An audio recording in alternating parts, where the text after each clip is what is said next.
Assalamualaikum warahmatullahi wabarakatuh. Perkenalkan, saya Anggita Putri Fauzan dari kelas D. Pada kesempatan kali ini, izinkan saya untuk mempresentasikan hasil tugas saya dengan tema studi kasus pembagian. Latar belakang, ilmu faraid atau ilmu waris Islam merupakan salah satu cabang ilmu yang sangat penting dalam syariat Islam.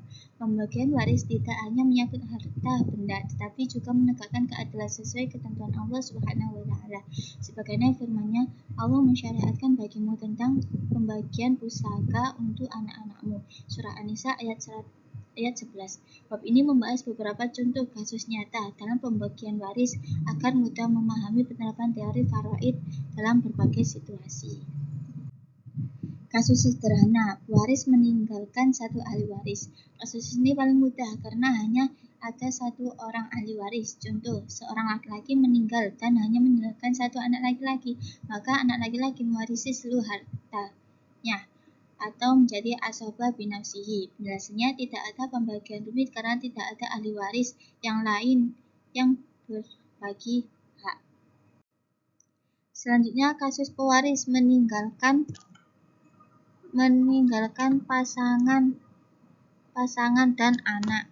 Contoh, suami meninggalkan istri dan dua anak, yaitu anak laki-laki dan perempuan. Istri mendapatkan 1/8 karena pewaris mempunyai anak. Sisanya diberikan kepada anaknya dengan perbandingan 2:1. Anak laki-laki mendapatkan 2 bagian dan anak perempuan mendapatkan 1 bagian. Penjelasan kasus ini menggambarkan bagian yang paling umum terjadi dalam surat An-Nisa ayat 11-12. Selanjutnya, kasus pewaris meninggalkan orang tua dan anak. Contoh, seseorang meninggalkan ayah, ibu, dan 2 anak. Ayah mendapatkan 1/6, ibu mendapatkan 1/6, dan sisanya dibagikan kepada anak-anak, yaitu 2:1. Penjelasannya, jika ada anak, maka orang tua mendapatkan bagian tetap atau furud masing-masing. Selanjutnya, kasus pewaris meninggalkan cucu. Contoh, pewaris meninggal, anak laki-laki sudah wafat sebelum dan meninggalkan cucu laki-laki. Cucu laki-laki bisa menjadi pengganti atau hijab naqis dan mendapatkan bagian seperti ayahnya seandainya masih hidup. Jika tidak ada anak laki-laki lain. Penjelasannya, cucu tidak bisa menjadi ahli waris pengganti dengan syarat tertentu sesuai hukum jaib atau penghalang. Selanjutnya, kasus pewaris meninggalkan saudara. Contoh, pewaris meninggal tanpa anak dan orang tua, hanya meninggalkan 2 saudara laki-laki dan saudara perempuan, dan 1 saudara perempuan.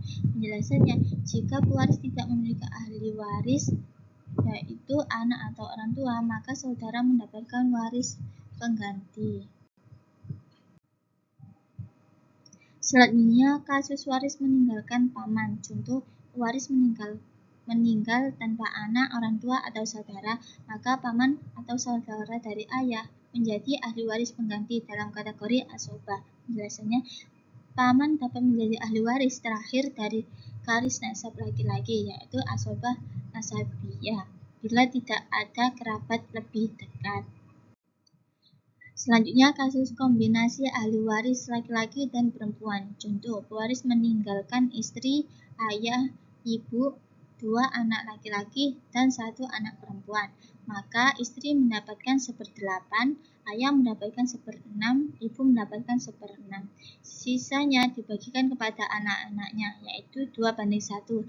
Laki-laki mendapatkan 2 bagian dari perempuan, dan perempuan mendapatkan 1 bagian. Penjelasannya, kasus kombinasi ini menggambarkan sistem keadilan dalam Islam. Laki-laki mendapat bagian lebih besar karena juga menanggungjawabkan nafkah. Selanjutnya, kasus harta bercampur dengan hutang. Penjelasannya, dalam Islam, hutang wajib diselesaikan terlebih dahulu sebelum membagi warisan. Sebagaimana firman Allah Subhanahu wa Ta'ala, pembagian itu sesudah dipenuhi wasiat yang dibuatnya atau sesudah dibayar hutangnya.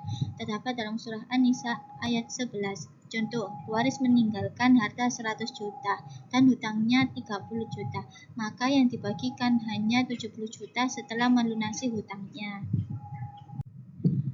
Selanjutnya, penyelesaian kasus dengan pendekatan fiqhiyah. Pendekatan fiqhiyah berarti menyelesaikan kasus dengan kaidah dan dalil hukum Islam melalui langkah-langkah.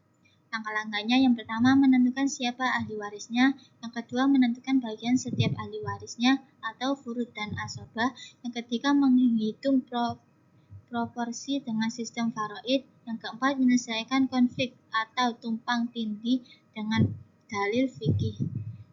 Pendekatan ini menekankan keadilan syar'i dan syariat terhadap nas Al-Quran dan Sunnah. Kesimpulan dari bab ini adalah dari berbagai studi kasus di atas dapat disimpulkan bahwa ilmu waris Islam atau faraid memiliki aturan yang sangat rinci dan adil disesuaikan dengan hubungan kekerabatannya. Setiap ahli waris memiliki hak tertentu atau furud muqaddarah yang tidak boleh diubah. Dalam penerapan praktis, penting untuk memahami urutan ahli waris, sebab penghalang dan urutan prioritas atau asabah dan furud. Pembagian waris harus dilakukan setelah hutang dan wasiat diselesaikan. Pendekatan fiqhiyah membantu menyelesaikan kasus dengan tetap berpegang pada dalil-dalil syar'i. Cukup sekian presentasi dari saya. Apabila ada salah kata mohon dimaafkan.